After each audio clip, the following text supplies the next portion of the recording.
Hello everyone, welcome back to my new vlog. আজকে আমি তোমাদের সঙ্গে শেয়ার করছি যে আমি যখন ফার্স্ট টাইম আমার বাচ্চাকে নিয়ে ইউএস থেকে ইন্ডিয়াতে ট্রাভেল করছিলাম, তখন কেমন কেমন পরিস্থিতি হয়েছিল।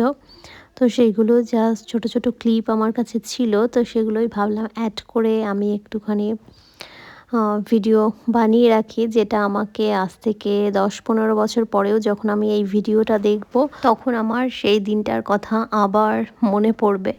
তো সেই জন্যই এই ভিডিওটা দিয়ে রাখা।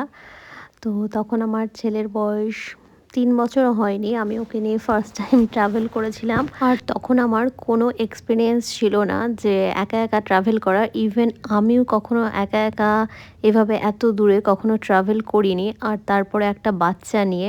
তো এটা আমার জন্য মোটেই সহজ ছিল না। আর আমার এই ব্যাপারটা আরও ভালো করে বুঝবেন যে মায়েরা এরকম একা একা বাচ্চা নিয়ে এতটা লং ডিস্টেন্স ট্রাভেল করেছেন, তো তারা হয়তো বা আমার সঙ্গে রিলেট করতে পারবেন অনেকটাই। আর আমার ফ্লাইটটা ছিল ওই দিনের বেলাতে, ইউএস থেকে দিনের বেলা ছাড়ছে, সেই জন্য আমার ছেলে গোটা ফ্লাইটে সে ঘুমায়নি।